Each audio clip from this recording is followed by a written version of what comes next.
नमस्कार मित्रांनो, लास्ट व्हिडिओमध्ये आपण पाहिलं होतं linear equations in two variable आणि ते चॅप्टर 12 मार्क्ससाठी होतं आणि आपण त्याचे 12 मार्क्स फिक्स केलेले. तर आज आपण सेकंड चॅप्टर पाहणार आहोत, क्वाड्रॅटिक इक्वेशन. तर या चॅप्टरचं मार्क डिस्ट्रीब्युशन खालच्याप्रमाणे 1 मार्क्ससाठी MCQ येतं, 2 मार्क्ससाठी ॲक्टिव्हिटी क्वेश्चन, 2 मार्क्ससाठी सिम्पल क्वेश्चन, 3 मार्क्ससाठी एक क्वेश्चन येतं आणि 4 मार्क्ससाठी क्वेश्चन तो वर्ड प्रॉब्लेम असतो. पण ज्यांना वर्ड प्रॉब्लेम हार्ड जात असतील याची, तर त्यांनी काय करायचं, त्या वर्ड प्रॉब्लेमसोबत स्टॅटिस्टिक्स आणि अरिथमॅटिक प्रोग्रेशन ऑरमध्ये असतात, तर 3 पैकी 2 सोडवायचे असतात. तर त्यांनी माझ्यामध्ये ज्यांना हार्ड जात असेल त्यांनी वर्ड प्रॉब्लेम करूच नका, त्यांनी स्टॅटिस्टिक्स आणि अरिथमॅटिकचं चांगलं करा, म्हणजे तुम्हाला काही प्रॉब्लेम येणार नाही वर्ड प्रॉब्लेमचा. नाही केलं तरी आपल्या या 12 मार्कपैकी म्हणजे आपण कितीचा स्टडी करणार आहोत, 8 मार्क्सचा स्टडी करणार आहोत. जर आपण वर्ड प्रॉब्लेम सोडला तर 8 मार्क्स आपले फिक्स होतील या व्हिडिओमधून, कारण वर्ड प्रॉब्लेमचा मी एक वेगळा व्हिडिओ घेऊन येईल. तर आत्ता सध्या आपण पाहणार आहोत 8 मार्क्ससाठी, म्हणजे 1 मार्क्स क्वेश्चन, 2 मार्क्सची ॲक्टिव्हिटी आणि क्वेश्चन आणि 3 मार्क्सचा क्वेश्चन. या पद्धतीने आपण या व्हिडिओमध्ये पाहणार आहोत. तर चला आता आपण पुढे सुरू करूया डायरेक्ट क्वेश्चन. तर पहिला क्वेश्चन असतं MCQचा. त्या MCQमध्ये कोणकोणत्या प्रकारे MCQ येऊ शकतात आपण ते पाहूया. तर फर्स्ट क्वेश्चन मी असा घेतलेला आहे, out of the following equation which one is not a quadratic equation. तर म्हणजे खाली ऑप्शन आहेत, त्याच्यातलं कोणतं क्वाड्रॅटिक इक्वेशन नाही आहे हे आपल्याला सांगायचं आहे. तर आपल्याला स्टँडर्ड फॉर्म्युला माहीत आहे त्याचा. तर काय असतं, AX² plus BX plus C is equals to 0, हे असतं क्वाड्रॅटिक इक्वेशन. आता या फॉर्म्युल्यामध्ये ह्याच्यातलं कोणतं इक्वेशन बसत नाही ते चेक करायचं. आता बघा, इथे x² आहे, इथे x² आहे. जेव्हा x² लेफ्ट हँड साईडला जाईल किंवा हा राईट हँड साईडला जाईल तर हे दोन्ही कट होऊन जातील. तर x² कटलं तर हे क्वाड्रॅटिक होणारच नाही. नंतर बघा, आता x² is equal to 4x, म्हणजे हे x² आहे, हे 4x इकडे गेलं तर हे -4x होतं आणि हे 0 होतं. तर हे असंच राहतं. आता खालचं पण लगेच चेक करून टाकायचं. 5x² हे 90 इकडे गेलं तर काय होणार आहे, 5x² minus 90 is equals to 0. आता हे -x² हे +x², हे इकडं पाठवलं तर मायनस होईल, इकडं पाठवलं तर प्लस होईल. तर मग आपण काय करूया, इकडे घेऊया. हे 2x मायनस 2x² म्हणजे हे इकडं झालं मायनस मायनस 2x, म्हणजे मायनस मायनस मायनस झालं आणि त्यांच्या दोघांची ॲडिशन. आणि 5 पण इकडे घेतले, -5 0. म्हणजे हे सुद्धा या इक्वेशनमध्ये बसतं बघा, x² हे x आणि C मे बी 0 असेल. तर या पद्धतीने हे पण झालं, हे पण झालं आणि हे पण क्वाड्रॅटिक झालं. तर यामध्ये फक्त ऑप्शन A जे आहे हे क्वाड्रॅटिक नाही आहे. तर म्हणजे option A is not a quadratic equation, right. अशा प्रकारे येऊ शकतं. लास्ट इयरला कोणतं आहे म्हणजे which is the quadratic equation असं विचारलं होतं, तर यावेळी चान्सेस याचे जास्त आहेत असं विचारण्यात येईल. नेक्स्ट क्वेश्चन बघा, असं पण येऊ शकतं, which of the following quadratic equation has roots 3 and 5.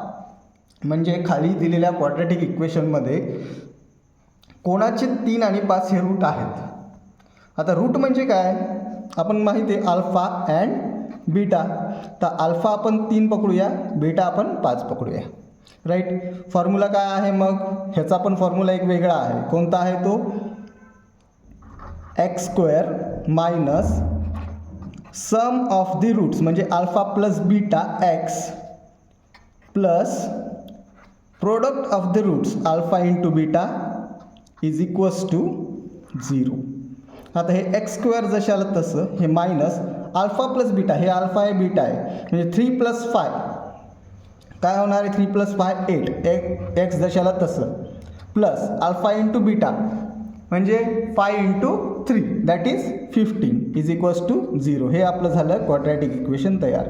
आता यामध्ये कोणता ऑप्शन आहे तो आपण लगेच चेक करूया. तर तो ऑप्शन करेक्ट असेल. कोणता दिसतोय, तो ऑप्शन B, राईट. समजलं नसेल समजून घ्या, अल्फा बीटाचा एक वेगळा फॉर्म्युला आहे क्वाड्रॅटिक इक्वेशन तयार करायचा, आणि तो म्हणजे x² minus alpha plus beta x into alpha into beta is equals to 0, right. हे 2 समजले असतील. नाही समजले तर रिकॅप करून परत एकदा बघून घ्या. नेक्स्ट क्वेश्चनकडे वळूया. तर या प्रकारे पण काही क्वेश्चन्स येऊ शकतात MCQमध्ये, जसं की the roots of x² plus kx plus k is equals to 0 are real and equal find K, म्हणजे जे काही इक्वेशन दिलेलं आहे आपल्याला ते रिअल आणि इक्वल आहे आणि आपल्याला फाइंड आउट करायला सांगितलं आहे के. आणि कधी असतं रिअल आणि इक्वल ते पाहूया. पण स्टार्टिंगला काय करणार आपण, या इक्वेशनला कम्पेअर करणार कोणासोबत, ax² plus bx plus c is equals to 0. मग a ची व्हॅल्यू भेटली आपल्याला 1, b ची व्हॅल्यू भेटेल आपल्याला k अँड c ची व्हॅल्यू पण भेटेल आपल्याला k, राईट. तर या व्हॅल्यू भेटल्या आणि रिअल आणि इक्वल असतील तर त्याचा डिस्क्रिमिनंट म्हणजेच delta is equals to b² minus 4ac हे काय असतं, 0 असतं. काय असतं, 0. b² minus 4ac is equals to 0. कधी, जेव्हा रिअल अँड इक्वल हे क्वाड्रॅटिक इक्वेशन असतं. नंतर आता बी काय आहे, के, म्हणजे इथं काय येणार k² मायनस 4, ए काय आहे 1, सी काय आहे k इज इक्वल्स टू 0, म्हणजे k² minus 4k is equals to 0. तर काय येऊ शकतं आता इथे, k इंटू के म्हणजे कॉमन काढलं, के मायनस 4 इज इक्वल्स टू 0. म्हणजे के ची व्हॅल्यू एक तर 0 येईल और के इज इक्वल्स टू 4 येईल. म्हणजे या के ची 0 आणि या के ची 4. तर म्हणजे option C is the right answer. ठीक. नेक्स्ट क्वेश्चन असा येऊ शकतं, one of the roots of equation, म्हणजे इक्वेशन दिलेलं आहे आणि त्याचा एक रूट सांगितलेला आहे, ह्याच्यात त्याचा रूट सांगितला आहे 2 आणि फाइंड यम. तर मग जे काही इक्वेशन असेल ते इक्वेशन बघा आणि तिथं हा जो 2 आहे तो एक्सच्या ठिकाणी टाका. म्हणजे काय येईल, हे 2 जर टाकलं म्हणजे काय, जर 2² केला plus m into minus 5 is equals to 0. This is 4, 2m minus 5 is equals to 0. Then 2m, 4 minus 5 minus 1, 0. Therefore 2m is equals to minus 1 इकडे गेला 1 राहिला, m is equals to 1/2. Hence the right answer is option C. तर अशा प्रकारे 4 questions दिलेत मी MCQमध्ये. याच टाईपमध्ये येतील ना तर मी तर म्हणतो हेच येतील. तर ही 4ला 4 आपण बघून घ्यावे. आता नेक्स्ट क्वेश्चनकडे आपण वळूया. तो क्वेश्चन 2 मार्क्सचा आहे आणि ती म्हणजे ॲक्टिव्हिटी असेल. बघा, complete the following activity and rewrite. तर या प्रकारे ॲक्टिव्हिटी येऊ शकते. चेक करा. Find the value of discriminant, म्हणजे डिस्क्रिमिनंटची व्हॅल्यू काढायची आहे आणि इक्वेशन आहे आपल्याकडे x² plus 10x minus 7 is equals to 0. Activity खालीच दिलेली असते, आपल्याला फक्त बॉक्स भरायचे. ही कंपेअर केली, ही जी काही इक्वेशन दिले घेतलं त्याला कंपेअर केलं x² bx प्लस c सोबत.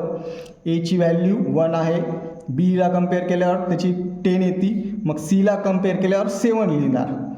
पण 7 नाही येते, तिथे नीट चेक करा, तिथे -7 आहे, आपण कंपेअर केले प्लस सोबत, तर मग इथे काय येणार आहे -7. आणि जर तिथेही डोकं नाही चाललं तर खाली चेक करायचं, तिथं दिलेलं असतं काही नाही काय. हे बघा इथं -7 दिलेलं आहे, तर आपण वर ते लिहू शकतो. आता आपल्याला ह्या b² करायचं आहे. b² हे बॉक्स त्याचं आहे, कारण हे 4 जशाला तसं, 1 a जशाला तसं, तर b² करायचं म्हणजे काय करणार, 10चा स्क्वेअर. हे जरा हिशोबात करा, इथं 100 लिहू नका, कारण आपल्याला पहिले व्हॅल्यू पुट करायची. तर इथं 10 स्क्वेअर येईल, कारण 100 खाली ते सॉल्व केल्याच्या नंतर. मग 4 × 1 × -7. आता हे मायनस मायनस इथे ह्यांनी प्लस करून दिलेले, तर आपण डायरेक्ट इथं मल्टिप्लिकेशन करणार. तर इथं आलं 7 × 4 = 28 आणि 100 + 28 128. राईट.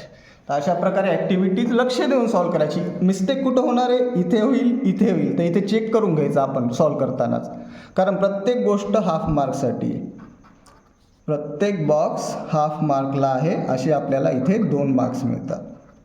तर व्यवस्थित लक्ष देऊन सॉल्व करणे.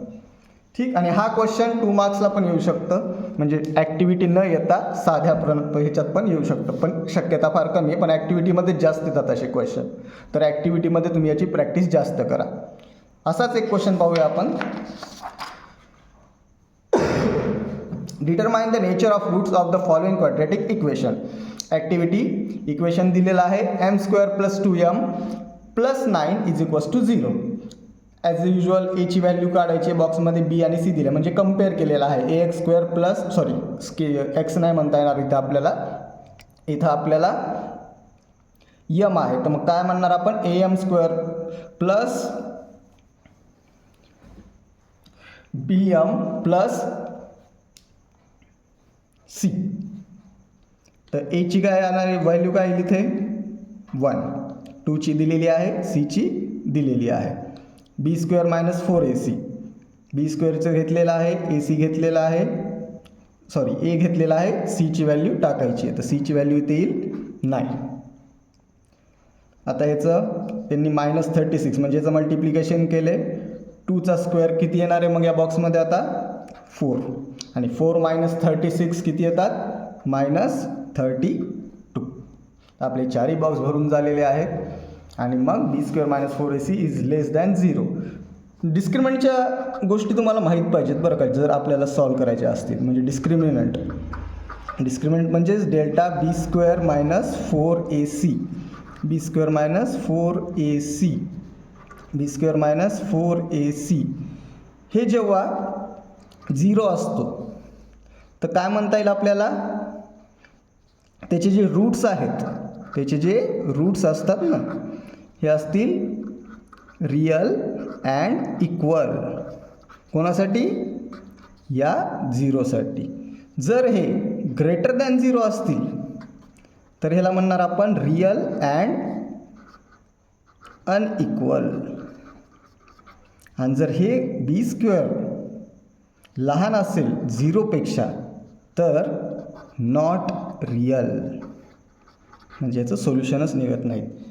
या 3 गोष्टी लक्षात ठेवा डिस्क्रिमिनंटसाठी. ठीक, त्या ॲक्टिव्हिटी याच प्रकारे येऊ शकते.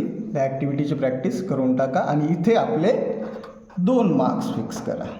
अशा रीतीनं आपले आत्तापर्यंत 3 मार्क्स फिक्स झालेले आहेत. तर आपण आता 2 मार्क्सच्या क्वेश्चनकडे वळूया, आणि तो क्वेश्चन असतं क्वेश्चन 2b.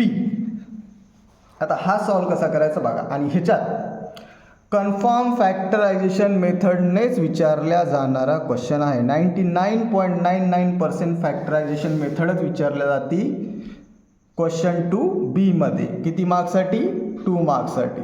म्हणजे कोणतं जरी क्वाड्रॅटिक इक्वेशन असेल, फॅक्टरायझेशन मेथड यूज करायची असते, त्यांनी दिलेलंच असतं आणि हेच फॅक्टरायझेशन मेथडनुसार सॉल्व करायला येतं. तर आपण इथे हे एक एक्झाम्पल आणि पुढचं एक एक्झाम्पल बघून घेऊ कसं सॉल्व करतात फॅक्टरायझेशननं. तुम्ही याची प्रॅक्टिस करा. आणि मोस्टली हेच एक्झाम्पल जास्त विचारण्यात येतं, तर हे एक्झाम्पल केलं तरी ठीक आहे. तर बघा आता,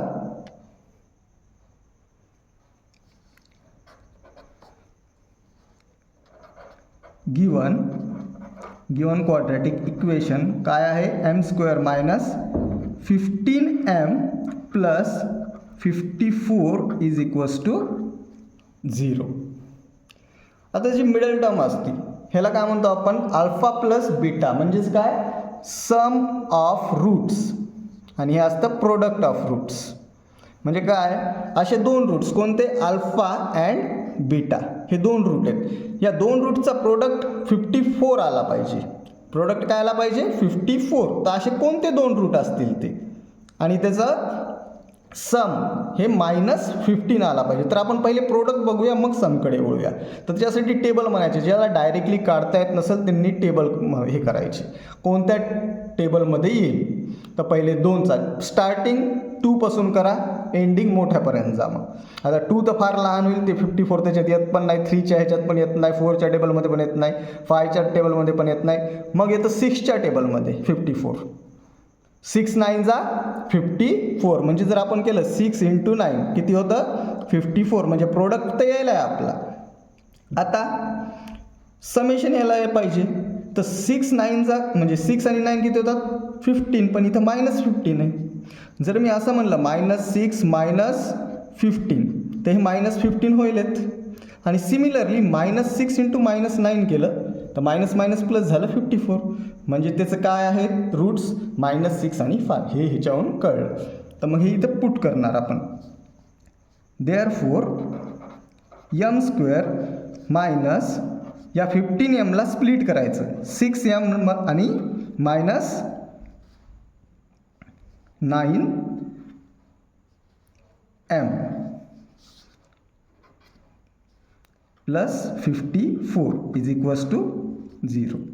देअरफोर या दोनमधून कॉमन काढा आणि या दोनमधून कॉमन काढा. तर या दोनमधून काय कॉमन निघतं यम आणि आतमध्ये राहतं यम मायनस 6. आता यातून काय कॉमन काढणार मी minus 9.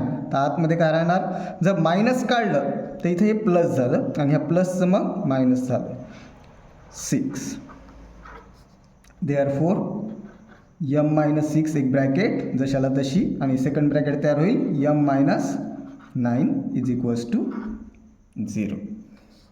Therefore, m minus 6 is equals to 0 or m minus 9 is equals to 0. Therefore, m is equals to 0 or m is equal m is equals to minus 6 इकडे गेला 6 m is equals to 6 or m is equals to 9. Which are the roots of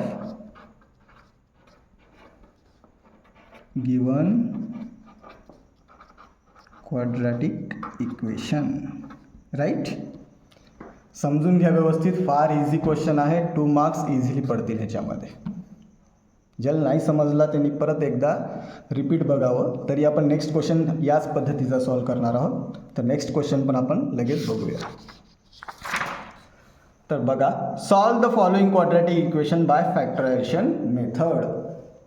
आत्ताच मी म्हणलं होतं काय आलं पाहिजे, product इकडला आणि सम इकडली. तर प्रोडक्ट आहे -20, प्रोडक्ट -20 आहे आणि सम किती आहे 1 + 1. तर असे काय तर आपण स्टार्टिंगला प्रोडक्ट बघणार. आता 2 10 जार 20 होतात, 2 10 जार, पण 2 + 10 12 होतात आणि 2 - 10 -8 होतात. म्हणजे 2 10 जार हे दोन रूट्स त्याचे नसतील. तर आता कोणत्या टेबलमध्ये 20 आहेत तर पुढे बघा 3 मध्ये येत नाही.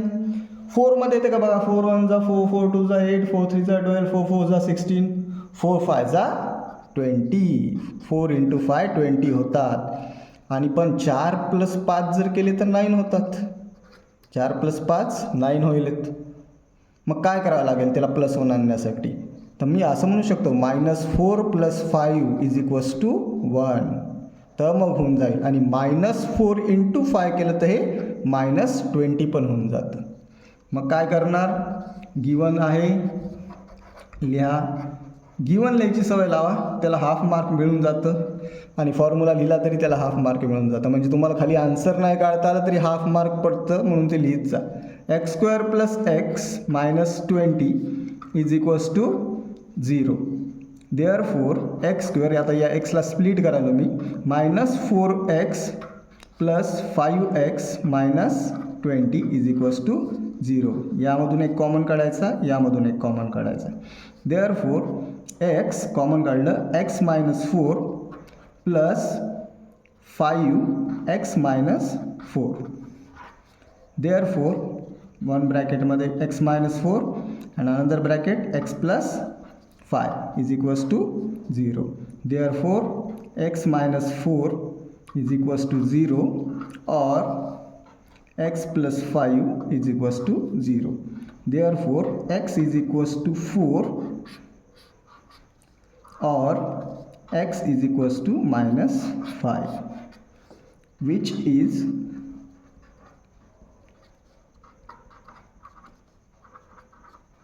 roots of given quadratic equation. फार इझी आहे. इझिली आपल्याला हे 2 मार्क फिक्स होऊन जातात आणि मिळून जातात. तर फॅक्टरायझेशन मेथड एकदम चांगली करून टाका आणि आपले 2 मार्क या क्वेश्चनसाठी फिक्स करून टाका. ठीक आहे. तर आता आपण लास्ट क्वेश्चनकडे वळणार आहोत. क्वेश्चन 3B जे 3 मार्क्ससाठी येतो. Question 3b. त्यामध्ये आपल्याला क्वाड्रॅटिकचा 3 मार्क्सचा एक क्वेश्चन मिळतो आणि हा पण क्वेश्चन 99.99 फिक्स आहे आणि तो कशात येतो? फॉर्म्युला मेथडनं सॉल्व करण्यासाठी येतो. किती मार्क्ससाठी? 3 मार्क्ससाठी. जसं फॅक्टरायझेशन मेथडचा 2 मार्क्ससाठी येतो ना फिक्स, तसाच हा फॉर्म्युला मेथडनं सॉल्व करायचा 3 मार्क्ससाठी येतो. तर म्हणजे 2 जरी मेथड हे तुम्ही गेला तर तुमचे 5 मार्क कन्फर्म तुम्हाला मिळून जातील आणि MCQचा किती ते आणि ॲक्टिव्हिटीचे 2, तर असे 8 मार्क्स तर आपले क्वाड्रॅटिक आपल्याला देऊन जातं. काही न करता जास्त डोकं खायची गरज नाही, पूर्ण क्वाड्रॅटिक इक्वेशन करायचीही गरज नाही. एवढा व्हिडिओ करा आणि ह्याच्यावरचेच क्वेश्चन, नाही तर हे जरी करून गेला तरी खूप झालं. तर आपण ह्याच्याकडे जोडूया. गिवन लिहा.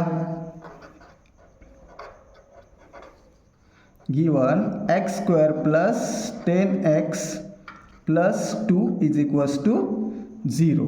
आता फॉर्म्युला मेथड म्हणजे काय? इथं डिस्क्रिमिनंटचा यूज होतो, तो आपण पुढे बघूया. मग त्याच्यासाठी आपण स्टार्टिंगला काय करणार? कम्पेअर धिस इक्वेशन विथ कोणासोबत कम्पेअर करणार? ax² + bx + c = 0. मग आपल्याला काय मिळणार? a ची व्हॅल्यू किती आहे? 1, b ची व्हॅल्यू 10 अँड c ची व्हॅल्यू किती? 2. राईट, हे मिळालं. आता मग आपण डिस्क्रिमिनंट काढूया. b² - 4ac = b किती आहे? 10² - 4a1 c2. Therefore 10² 100 - 8, that is 100 - 8 92. Right? Now by using formula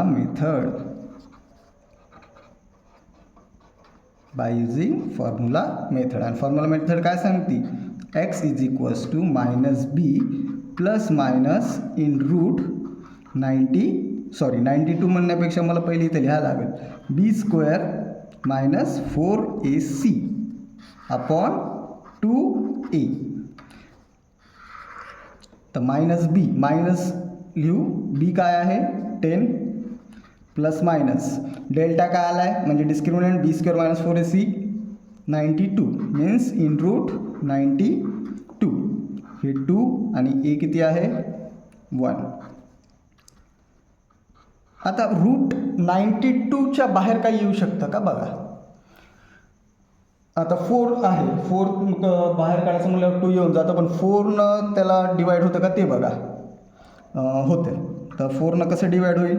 4न divide केलं म्हणजे 4न मल्टिप्लाय केलं, 4चं बाहेर येताना 2 येऊन गेलं आणि 4 1 जा 4 4 2 जा 8 4 3 जा म्हणजे 2 इन रूट 23 येतं 92चं डिवायडेड बाय 2.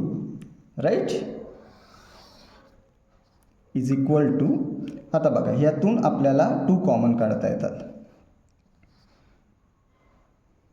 2 कॉमन काढले -5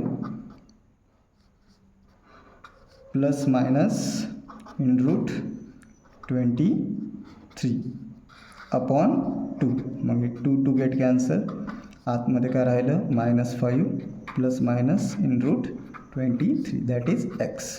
देअरफोर x = हे बघा हे -5 हे प्लस घेऊ पहिले 23 और x = -5 हे प्लस इथे घेतलं, आता खालचं इथे -23. Right? Which is the roots of given quadratic equation. ही आहे फॉर्म्युला मेथड. स्टार्टिंगला जे काही इक्वेशन दिलेलं आहे त्याचं कंपेअर करायचं ax² + bx + c सोबत.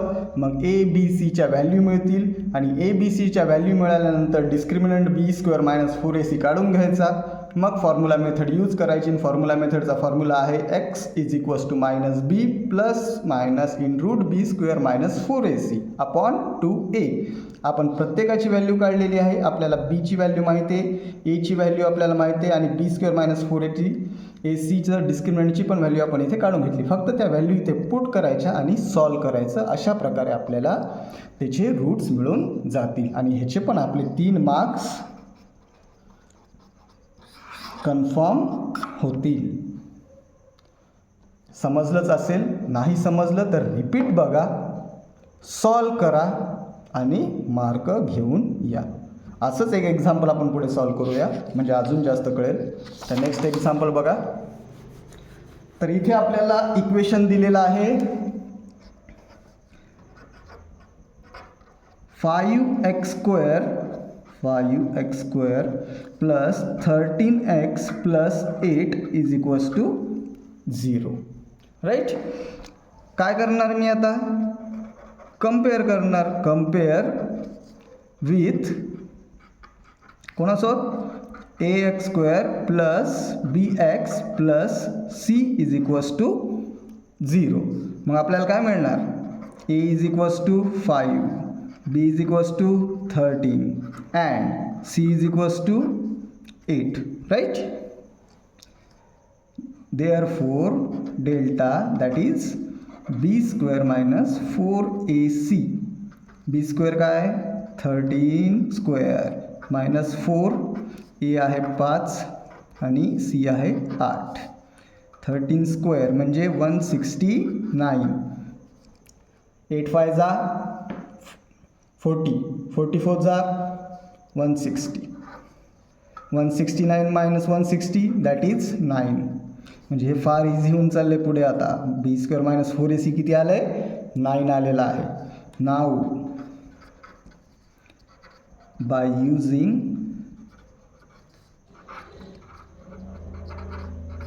formula method. तर काय आहे formula method? x = -b ± (b² - 4ac) upon 2a = b ची व्हॅल्यू 13 म्हणजे -13 प्लस मायनस (b² - 4ac) किती आलं? 9 अपॉन 2, a किती आहे? 5 = -13 प्लस मायनस √9 म्हणजेच काय? √9 म्हणजे 3 अपॉन 10. इथपर्यंत आलं. पुढे बघा. आता मायनस, आता डायरेक्ट स्प्लिट करूया आपण नेक्स्ट स्टेपला. जास्त हे करण्यात काही अर्थ नाही. Therefore x = -13, पहिले प्लस घ्या, प्लस 3 अपॉन 10 और x = -13 - 3 upon 10. Therefore x = -13 + 3 minus, हां ते 10च येतील ना. हां -10 अपॉन 10 और x = -16 अपॉन 10. Therefore x = -1 और x = -8 upon 5, which is the roots of given quadratic equation. फार इझी आहे. 3 मार्क नका घालू, घेऊन या. बघा परत एकदा. इक्वेशन गिवन लिहून घ्या, त्याला कंपेअर करा ax² + bx + c सोबत. मग a b c च्या व्हॅल्यू मिळतील. a b c च्या व्हॅल्यू मिळाल्यानंतर b² - 4ac म्हणजेच डिस्क्रिमिनंटची व्हॅल्यू काढा. ती मिळाली की मग फॉर्म्युला मेथड यूज करा. आणि फॉर्म्युला मेथड आहे x = -b ± (b²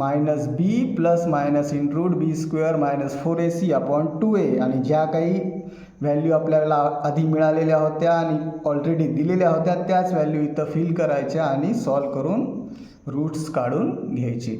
तर अशा रीतीनं आपलं जवळपास सगळं संपलं म्हणजे आजच्या व्हिडिओतलं. आता फक्त काय राहतं तर वर्ड प्रॉब्लेम राहतं. तर वर्ड प्रॉब्लेम आपण नेक्स्ट व्हिडिओला स्पेशली बघू.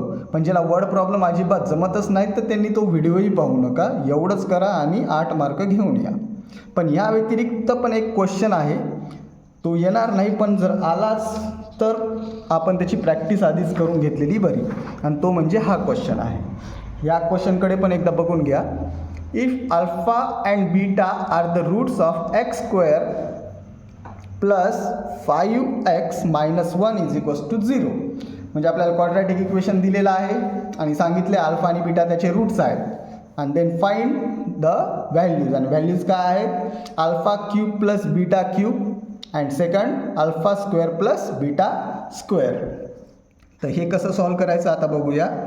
गिवन काय क्वाड्रॅटिक इक्वेशन आपलं x square plus 5x minus 1 is equals to 0. As usual काय करणार मी आता?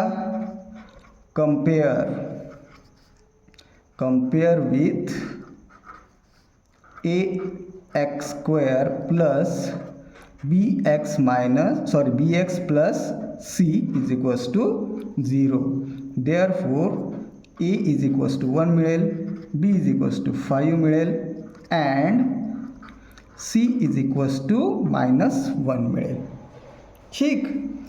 नाव आता काय होतं माहीत आहे का?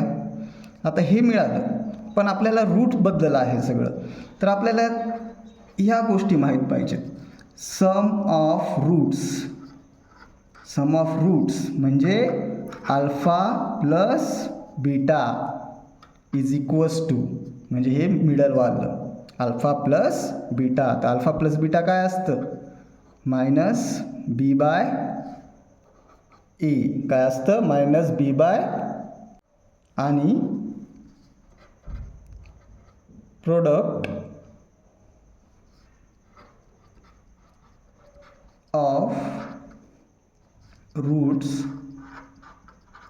Is equals to alpha into beta. हे काय असतं? C by A. तर ह्याच्या पुढेच आपण त्याच्या व्हॅल्यू काढून घेऊ. मायनस बी म्हणजे इथं काय येणार? Minus 5 upon A that is minus 5 आणि C by A minus 1 by 1 that is minus 1. तर आपल्याला या दोन्हीच्या व्हॅल्यू मिळालेल्या आहेत. तर आता आपण डायरेक्ट हे काढूया alpha cube plus beta cube. आता alpha cube plus beta cube हे आपल्याकडे नाही आहे. आपल्याकडे अल्फा प्लस बीटा आहे आणि अल्फा इंटू बीटा आहे. तर आपल्याला alpha cube plus beta cube कसं काढता येईल? तर याचा फॉर्म्युला आहे आणि आपण हा फॉर्म्युला पहिले शिकलो होतो. तर alpha cube plus beta cube म्हणजे alpha plus beta whole cube minus 3 alpha into beta in bracket alpha plus beta. Formula लक्षात ठेवा. अल्फा क्यूब प्लस बीटा क्यूबचा काय आहे? Alpha cube plus beta cube in bracket alpha plus beta whole cube minus 3 alpha beta into alpha plus beta is equals to. आता alpha beta माहिती आहे किती आहे? मायनस 5 याचा क्यूब इथं 3 अल्फा इंटू बीटा मायनस 1 आणि अल्फा प्लस बीटा मायनस 5. आता minus 5चा cube किती होतं? मायनस 125. आता हे मायनस हे मायनस हे मायनस तिन्ही मायनस आहेत. Minus minus plus plus minus minus 5 3 जा 15. तर आन्सर मायनस 125 आणि मायनस 15 किती होतं? Minus 140. Therefore alpha cube plus beta cube is equals to minus 140. आता second alpha square plus beta square. आता याचा फॉर्म्युला पण असाच आहे. अल्फा स्क्वेअर प्लस बीटा स्क्वेअरचा काय आहे? Alpha plus beta square whole square minus 2 alpha into beta. ह्याचा स्मॉल फॉर्म्युला आहे. दोन्ही फॉर्म्युले लक्षात ठेवा. आणि जर इथं प्लसच्या जागी मायनस असेल तर काही करायचं नाही. इथं मायनस करायचं, समोरच्याचे पण साईन चेंज करायची. इथलं साईन चेंज झालं तर समोरच्याचे सगळे साईन चेंज करायचे. म्हणजे इथं मायनस, इथं मायनस, इथं मायनसचं प्लस, इथं प्लसचं मायनस असंच हे दोन्ही फॉर्म्युले लक्षात ठेवा, पुढचे दोन्ही फॉर्म्युले आपोआप लक्षात राहतील मायनसचे. फक्त हे साईन चेंज झालं की कळलं साईन चेंज करायचं. तर अल्फा प्लस बीटा किती आहे -5 whole square -2. Alpha into beta किती आहे -1. 5चा square 25 minus minus plus 2 that is 27. Therefore alpha square plus beta square is equals to 27. ठीक. तर अशा पद्धतीनं आज आपलं क्वाड्रॅटिक इक्वेशन कंप्लीट झालेलं आहे एक्सेप्ट वर्ड प्रॉब्लेम्स. त्याच्यासाठी आपण स्पेशल व्हिडिओ बघूया आणि मग समजून घेऊया. ज्याला वर्ड प्रॉब्लेम करायचे नाहीत त्यांनी करू नका. आणि माझं पर्सनल मत आहे वर्ड प्रॉब्लेम करूच नका, कारण त्याला अतिशय सोप्पा असा अरिथमॅटिक प्रोग्रेशन आणि स्टॅटिस्टिक्स आहे. तर क्वाड्रॅटिकचे 8 मार्क धरून चला आणि ते जे 4 आणि 4 8 मार्काचे क्वेश्चन आहेत म्हणजे 8 मार्क्सच्या क्वेश्चनच्या 2 सॉल्व करायचे ते अरिथमॅटिक आणि स्टॅटिस्टिक्स करा. वेळ वाचवा आणि जास्त मार्क घ्या, आउट ऑफ घ्या आणि खुश राहा. तर आज आपण इथेच संपूया. धन्यवाद. जय हिंद, जय महाराष्ट्र.